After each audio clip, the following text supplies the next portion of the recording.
지난 주의 말씀은 요한계시록 1장 1절부터 3절 누가 복된 자인가? 그래서 복된 자는 이 세상의 복이 영적인 복, 종말론적으로 복으로 이어지지 않으면 사실은 그것은 진정한 복이 아니라 그랬습니다. 계시록 14장 13절에 보면은 누가 복된 자인가는 주 안에서 죽는 자가 복되도다 그랬습니다.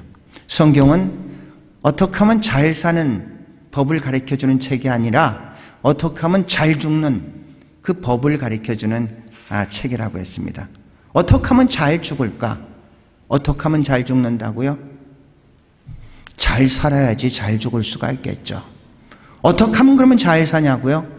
하나님의 말씀을 듣고 읽고 지키는 자가 그 사람이 잘 사는 자인 줄로 믿습니다. 그 사람이 복된 자라는 얘기죠. 그 복을 여러분이 날마다 여러분의 삶의 현장에서 누리며 살아갈 수 있기를 축복합니다. 오늘의 말씀은 잃은 자를 찾아서, 오늘 우리가 읽었었던 그 본문을 다시 한번 읽어보시죠. 그게 배경입니다. 제가 읽을게요. 개역성경으로 제가 읽겠습니다. 모든 세리와 죄인들이 말씀을 들으러 가까이 나오니 바리새인과 서기관들이 수군거려 이르되 이 사람이 죄인을 영접하고 음식을 같이 먹는다 하더라. 예수께서 그들에게 이 비유로 이르시되, 그러니까 바리새인과 서기관이, 율법학자가 이제 딱 등장을 하는데 예수님께서 이 세리와 죄인이라고 그랬습니다. 그러니까 세리는 지난번에 말씀드렸던 것처럼 로마의 하수인, 로마에서 요청하는 세금을 자기 민족인 유태인에게 받아가지고 일부는 자기가 착복하고 로마에게 바치는 그런 로마의 앞잡이와 같은 역할을 하는 사람들이 세리라고 했습니다. 그래서 유태인들 입장에서는 세리를 죄인과 동등하게 그렇게 생각하고 있습니다. 그래서 세리와 죄인 같은 급으로 이렇게 봅니다.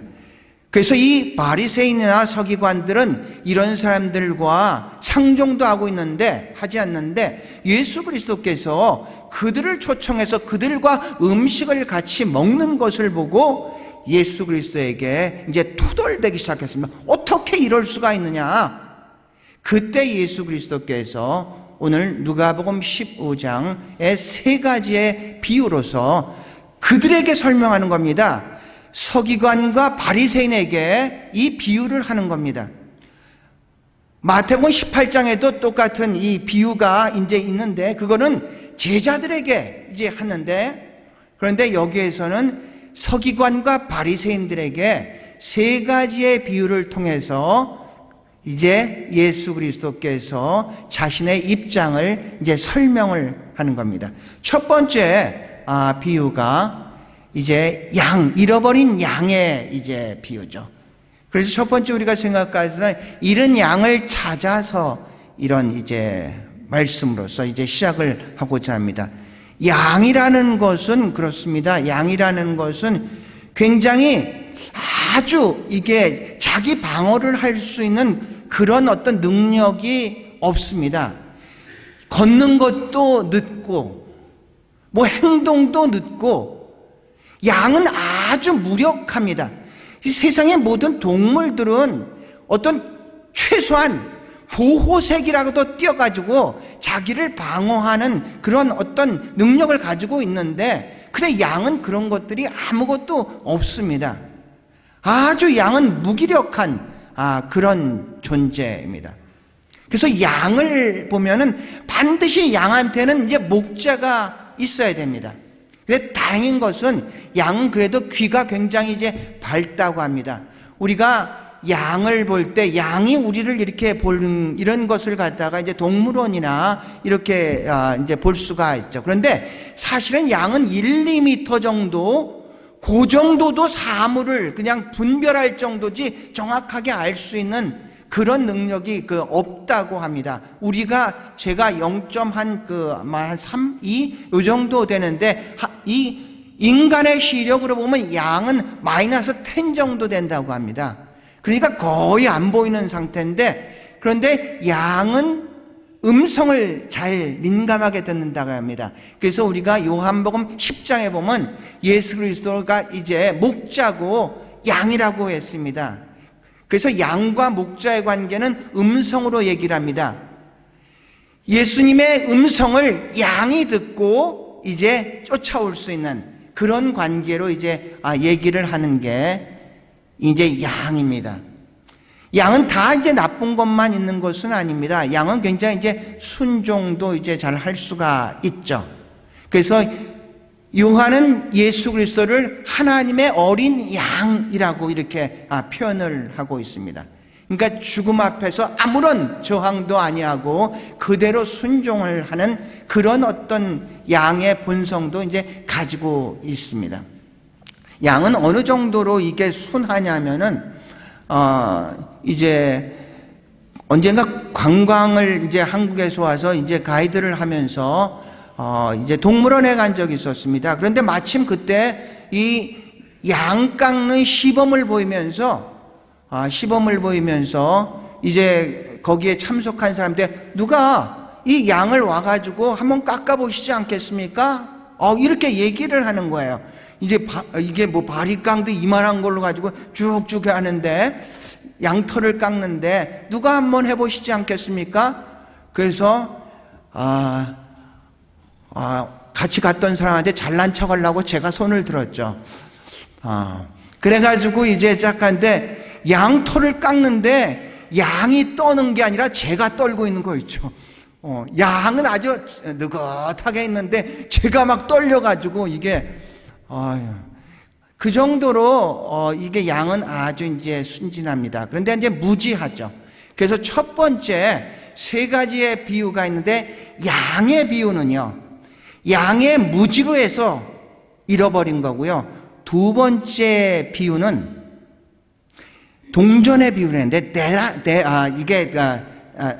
그 동전은 이게 생명체가 아니지 않습니까? 그 가지고 있는 사람들이 잘못 보관하거나 뭐 그래가지고 이제 그 동전을 잃어버린가. 그러니까 타인에 의해서 그 타인이 어떤 공동체이든지 개인이든지 그 타인의 부주의에 의해 가지고 이제 잃어버린 거고, 세 번째 잃어버린 탕자는 자기 의지에 의해서 이제 잃어버리게 이제 되는 겁니다. 그래서 첫 번째 이제 양이 그렇게 됩니다. 굉장히 무지에 의해서 이제 잃어버린 그런 경우가 이제 양의 경우입니다. 두 번째로 보면 잃은 동전을 찾아서 이렇게 했습니다. 잃은 동전이죠. 당시에 이 드라크마를 잊어버렸습니다. 정확하게 이제 동전의 의미 드라크마인데 그 드라크마의 가치는 완 데나리온과 같고 그것은 어쩌면 하루 품삯의 그런 그 가치입니다. 양은 100마리 중에서 한 마리를 잊어버렸습니다. 100분의 1이 아니라 이 양 한 마리로 생각하면 전부죠. 그런데 이제 조금 더 비유가 강화돼서 10개의 드라크마 중에서 1개를 잊어버렸다고 했습니다. 그런데 이 드라크마는 어떤 의미를 가지고 있냐면 10개의 드라크마는 그냥 단순히 어떤 돈의 의미를 넘어서 여자들이 결혼을 하게 되면은 남자들이 결혼한 증표로 10개 드라크마를 엮어서 그래가지고 여자들에게 이제 한 번 더 넘겨보시겠어요? 여자들에게 이제 주는 그런 이렇게 의미를 가지고 있습니다. 그러니까 우리식으로 얘기하면 결혼 반지와 같은 그런 의미를 가지고 있습니다. 그래서 이 드라크마 하나를 잊어버렸다는 것은 10개 중에 하나의 의미가 아니라 이 하나가 없어짐으로써 나머지의 9개 드라크마도 굉장히 불완전하게 된다는 그런 의미를 이제 가지고 있습니다. 그런데 이 드라크마를 잊어버린 것은 드라크마 자신이 아니란 얘기입니다. 누군가의 부주의에 의해서 누군가의 잘못으로 인해 가지고 이 드라크마를 잊어버렸다는 것이죠. 그 누군가가 사람일 수도 있고, 그 누군가가 어떤 조직일 수도 있고, 그 조직의 부조리나 그 조직의 잘못된 가치관으로서 이 드라크마를 잊어버릴 수가 이제 있다는 겁니다. 얼마 전에 그 TV를 봤는데, 이런 아버지는 병에 걸렸고, 이제 어머니는 나갔고, 그리고 이 소녀 가장이 아버지의 보호자가 돼서 이렇게 그 가정을 이끌고 가는 그런 모습들이 있었습니다. 사회 구조가 굉장히 이제 잘못돼서 개인의 힘으로 어떤 이 구조를 깰 수가 없었기 때문에 너무 어려운 그런 삶을 살아가는 그런 모습을 이제 봤습니다. 우리는 자살이라는 것도 그렇습니다. 자살이라는 것은 죽고 싶다는 얘기가 아니라 살고는 싶지만 더 이상 이렇게는 살고 싶지는 않다는 그런 얘기입니다. 어디 죽고 싶은 사람이 어디 있겠습니까? 아무리 봐도 내일이 보이지 않으니까 차라리 더 이상 이 고통을 지속하고 싶지 않다는 마지막 탈출구가 자살이라는 얘기죠. 우리는 자살 같은 사건이 있으면 언제나 그랬죠. 개인의 잘못으로만 돌리는데, 그런데 프랑스 사회학자는 에밀 듀르켐의 그 자살론이라는 책이 있습니다. 그 책을 보면은 사실은 이것은 개인의 잘못이 아니라 이 사회 구조의 모순 때문에 개인이 그 틀에 묶여서 더 이상 어떻게 할 수가 없기 때문에 어쩔 수 없는 최종적인 선택이다. 그래서 이것은 사회가 책임을 져야 되는 거 아니냐. 이렇게 이제 사회학자로서의 결론이 납니다. 물론 개인이 그렇다고 그것을 빌미로 나는 아무 책임이 없어 이럴 수는 없지만, 그렇지만 우리는 모든 초점을 개인에게 맞췄었던 것은 이제 공동체의 구조에 우리가 좀 관심을 가져야 된다는 그런 얘기입니다.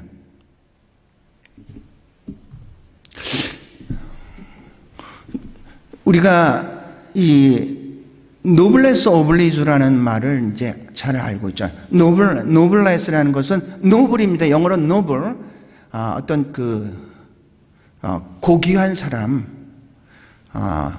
오블리주라는 것은 오블리게이션 해가지고 그 책임, 이런 의미예요. 그러니까 사회의 기득권층이라든지 가진 자라든지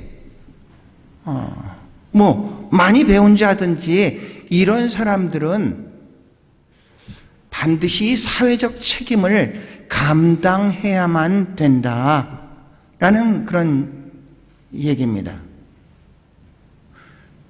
이것과 관련돼서 프랑스에서 있었던 100년 전쟁 때 있었던 얘기입니다. 100년 전쟁 때 영국과 프랑스가 전투가 벌어졌죠.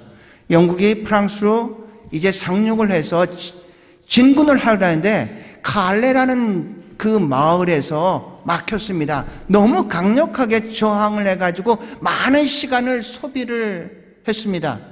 결국은 이제 내일이면은 칼레 사람들을 이제 칼레를 점령할 수가 있게 됐는데, 칼레 사람들이 이제 더 이상 버틸 수 없으니까 에드워드 3세한테 영국 왕한테 제안을 합니다. 우리가 항복하겠다. 그러니까 영국 왕이 너무 화가 나서, 진작했으면은 지금 빨리 진군해가지고 프랑스를 점령해야 되는데 너희들 때문에 이렇게 지체가 됐으니까 책임을 져라. 그 책임은 너희들 가운데 6명이 대신 이 마을을 대신해서 이제 우리가 그를 단두대에 올려놓으면은 그럼 용서하고 가겠다. 그래가지고 그 마을에서, 갈레란 마을에서 이제 많은 논쟁이 있었다고 합니다. 누가 그러면 6명이 될 것이냐? 희생양이죠. 그때 아무도 나가려고 할 때 그 갈레 지역에서 굉장히 이 돈이 많았었던 사람이 나는 많이 돈을 가지고 있었고 많이 누렸기 때문에 내가 나가겠다. 그러니까 고위직인 사람이 나가고 해서 6명이 우리가 간다. 우리는 이미 많이 누렸다. 그리고 에드워드 3세한테 이 6명이 대표로 갔는데 에드워드 3세의 부인이었었던 여왕이 이미신을 했는데 꿈에 이 사람들을 죽이면 안 된다고 해서 결국은 이제 살아났었던 그런 어떤 이야기를 가지고 있습니다. 그러니까 가진 자들이, 배운 자들이, 높은 자들이 먼저 그렇지 않은 자들한테 이게 본을 보여주는 거죠. 그것을 우리는 사회적 책임이라고 하죠. 자기 혼자 잘 먹고 잘 살기 위해서 그런 게 아니라 그 위치에 있다는 것, 그렇게 많이 돈이 가지고 있다는 것은 없는 자들을 위해서 사용하고 헌신하고 섬기기 위해서 한 건데 개인을 위한 것은 아니란 얘기입니다. 우리나라에서도 있습니다. 우리나라는 졸부란 말을 쓰죠. 졸부란 얘기는 무슨 얘기냐면 돈만 많은 사람들을 졸부라 그럽니다. 갑자기 돈만 많아가지고 마치 자기가 돈이 많으니까 뭔가라도 된 것처럼 착각하는 사람들을 졸부라 그럽니다. 그런데 노블레스 오블리주와 같은 사람들도 우리나라에도 그런 비슷한 용어가 있습니다. 명문가라고 얘기를 합니다. 명문가. 우리 도시에서 다 있습니다. 뭐 전라도에도 있고 경상도에도 있고 근데 충청도에 다 있는데 우리가 알고 있는 그 명문가 중에 한 사람이 경주의 최부자 댁이라 최부자 집이라고 있습니다. 그 명문가는 계속해서 12대인가 쭉 이어오다가 나중에 재산을 박정희 대통령 때 이제 다 헌납해서 그래서 이제 나중에 영남대학교가 이제 만들어졌다고 합니다. 그런데 이 가정이, 이 집안이 왜 명문가냐면은 이 명문가의 어떤 그 의미는 단순히 돈만 많다는 게 아니라 이 최부자 측에서는 그랬답니다. 우리가 있는데 최소한 100리 안에 있는 사람들은 절대로 굶는 사람이 있어서는 안 된다. 그런 어떤 가훈 같은 것들이 계속해서 내려와서 이 최부자가 있었기 때문에 그 많은 마을 사람들이 풍족하게 먹고 살 수 있었던 그런 가문들을 얘기를 하고 있는 것입니다. 개인으로도 마찬가지입니다. 우리 심리학에 보면은 웨이터의 법칙이 있습니다. 웨이터의 법칙은 이런 겁니다. 만약 여러분이 누군가 거래를 하기 위해서, 계약을 이루기 위해서 식당에 갔는데 그 사람이 좋은 사람인가 안 좋은 사람인가는 웨이터에게 어떻게 하는지를 바라보면 알 수가 있습니다. 자기가 거래하는 사람이니까 최선을 다해서 하는데 이 사람의 진심은 웨이터를 대할 때 나타난다는 얘기죠.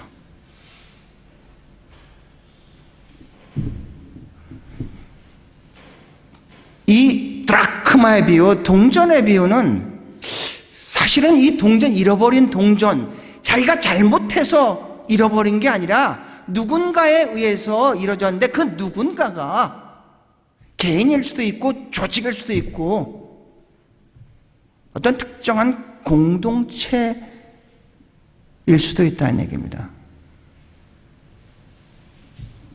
첫 번째 비유가 무지에 의해서 잃어버렸다면 두 번째 비유는 타인에 의해서, 실수에 의해서 잃어버렸죠. 세 번째 비유는 우리가 잘 알고 있는 탕자의 비유입니다. 탕자의 비유는 우리가 좀 너무 우리가 많이 들었기 때문에 탕자의 비유는 뭐 다 알고 있는 거 이럴지 모르지만, 그 같은 맥락을 본다면은 잃은 양은 자신의 무지에 의해서, 잃은 동자는 타인의 과오로 인해서, 탕자의 비유는 자신의 의지에 의해서 잃어버렸습니다.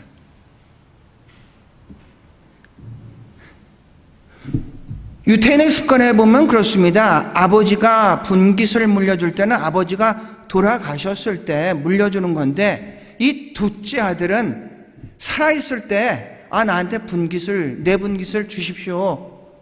그리고 아버지를 따라서 먼 나라로 갔다고 했습니다. 굉장히 이게 효자와는 거리가 먼 그런 둘째 아들이죠. 둘째 아들이 그렇게 생각했던 것은, 내가 아버지의 분깃을 가지고 먼 나라에 가면은 뭐 고생할 것이야, 어려움을 당할 것이야, 힘들 거야, 이런 생각은 전혀 아니죠. 내가 아버지를 떠나서 분깃을 갖고 가면 나는 행복하게 살 수 있을 거야, 진정한 자유를 누리면서 살 거야. 그래서 간 겁니다. 그래서 분명한 자기 의지가 있어서 그래서 갔다는 얘기죠. 문제는 여기에 있습니다. 그렇게 생각하고 아버지를 떠나서 이제 먼 나라에 갔는데, 돈이 많을 때는 상관이 없었었는데 돈을 다 떨어지고 나니까, 그러니까 자기와 함께하는 친구도 없고 먹을 것도 없고, 그래가지고 어디까지 내려가냐면은, 유태인들은 돼지를 굉장히 싫어합니다. 안 좋게 생각합니다. 그래서 돼지고기를 먹지 않습니다. 물론 돼지를 키우는 사람도 아주 밑에 있는 그런 사람들이죠. 그런데 이 탕자가 모든 것들을 다 잃어버리고 나서 돼지 키우는, 돼지가 먹는 쥐염 열매도 없어서 못 먹을 정도로 그렇게 아주 바닥을 쳤습니다.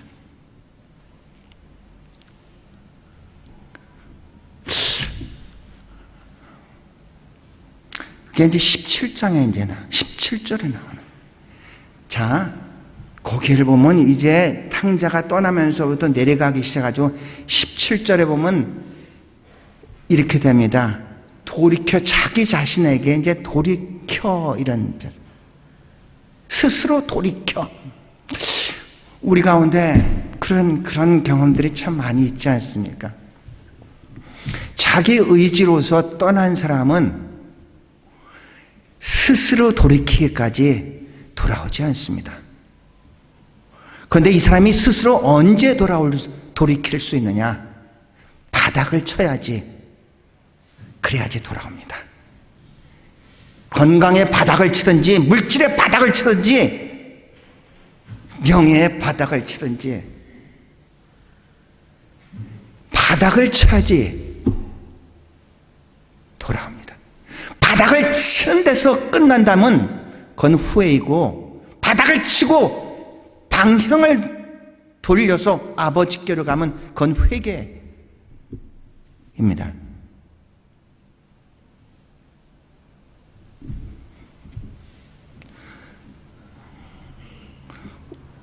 우리가 이게 자기의 분명한 의지, 신념을 가지고 살아가는 사람들이 돌이키는 게 굉장히 어렵습니다. 우리는 정치를 좌파, 우파 이렇게 나눠가지고 자꾸 이분법적으로 이렇게 분리를 해서, 좌파는 우파의 이야기를 듣지 않고 우파는 좌파의 이야기를 듣지 않고 자기의 길을 갑니다. 이게 더 심화될 수밖에 없는 것은, 대부분 우리는 정보를 통해 가지고 자기의 생각을 갖다가 굳혀나가는 거죠. 과거에는 공중파에만 있었을 때는 좀 방송이 나가면 좌파도 우파에 똑같이 그 정보를 접합니다. 그런데 지금은 그렇지 않습니다. 자기가 원하는 정보만 편향해서 듣습니다. 뭐로? 유튜브로. 그래서 여러분이 한번 생각해 보세요. 여러분이 유튜브를 볼 때 뭐를 여러분은 많이 보나? 여러분이 관심 있고 여러분이 지지하는 그쪽으로 계속해서 유튜브를 보지 않습니까? 정보는 계속해서 그쪽으로 자기 자신의 생각을 합리화시키게끔 만들어가고 있다는 얘기죠.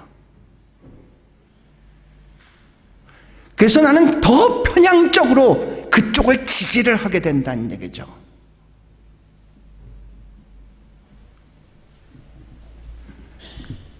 그러다 보니까 시간이 되면은 어느 정도 뭔가가 되면 다시 돌아올 거라고 생각하는데 그렇지 않고 그 반대로 점점 자기의 처음의 생각을 정당화시키고 합리화시키면서 그쪽이 아무리 잘못하더라도 그쪽을 지지하면서 그렇게 하루하루를 살아가고 있다는 얘기입니다.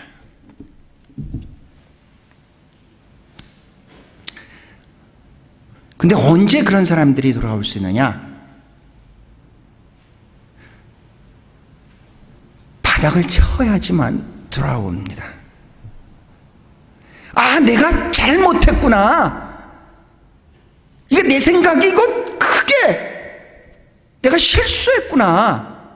근데 그건 누가 강요를 하거나 누가 자꾸 그에게 강압적으로 한 데서 되는 게 아니라 스스로 돌이켜야지만이 그래야지만이 돌아온다는 얘기입니다. 탕자가 지금 그런 겁니다. 분명히 자기가 아버지를 떠나서는 행복하게 살 줄 알았는데 아주 바닥을 쳐가지고 돼지의 쥐염 열매도 먹지 못하는 그 상태까지 내려가니까 통곡을 하죠. 앉아서 통곡을 합니다.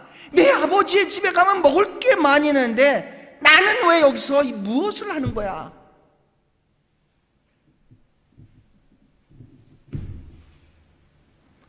만약에 거기서 끝났다면은 그는 인생을 후회하면서 그냥 마감을 하게 되겠죠. 그런데 탕자는 18절에 일어나서 아버지께로 가게 됐습니다. 유다와 베드로의 차이는 배반을 했고 부인을 한 차이가 아닙니다. 유다는 후회를 하며 인생을 마감했고 베드로는 회개를 하며 다시 인생을 사랑한 겁니다. 아버지는 이 첫 번째, 두 번째 비유는 적극적으로 나서가지고 양을 찾고 드라크마를 찾았지만 세 번째 비유인 그 탕자의 비유는 아버지는 기다릴 수밖에 없습니다. 인내하면서 기다릴 수밖에 없었다는 얘기입니다. 기도하면서 기다릴 수밖에 없는 그런 처지였죠. 탕자는 스스로 돌이켜 일어나서 아버지에로 가요. 아버지는 멀리서부터 아들이 오는 것을 보고 뛰어가서 안고 그를 용서하고 받아 드렸죠.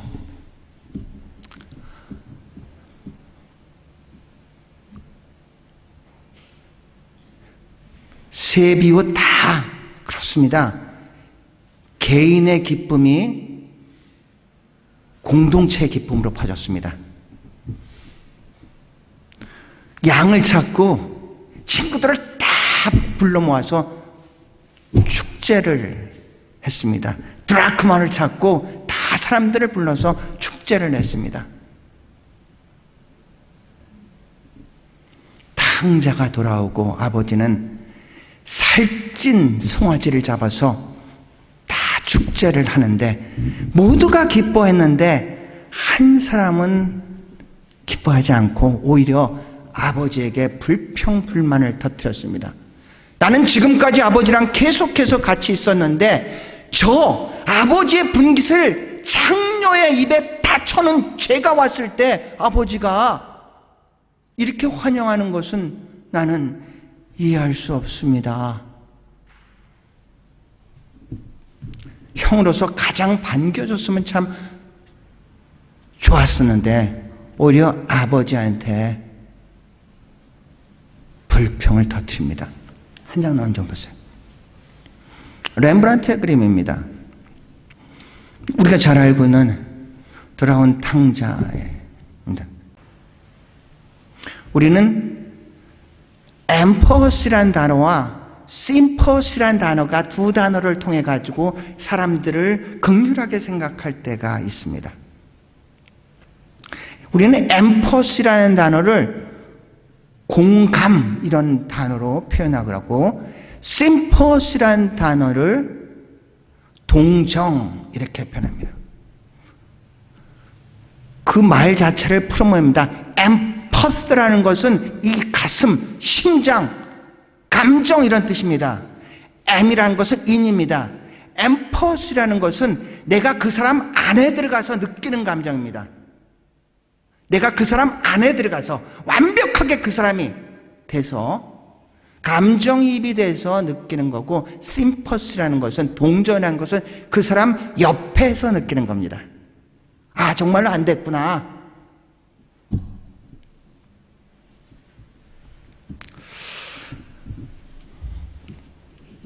사랑하는 성도 여러분, 하나님은 두 가지의 속성이 있습니다. 하나는 사랑이고 하나는 공의입니다. 공이라는 것 어떤 기준을 얘기하죠. 공의 없는 사랑은 무법주의입니다. 사랑 없는 공의는 율법주의입니다.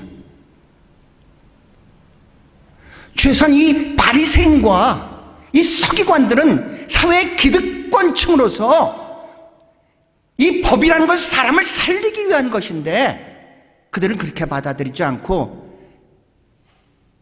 정죄하기 위해서, 분리하기 위해서 그렇게 자기의 기득권을 사용했다는 얘기입니다. 예수님의 비유가 어떻습니까? 그 바리새인과 서기관에게 한 비유라고 했습니다. 첫째 아들이 너희가 아니느냐, 그런 얘기입니다. 너희가 아니냐.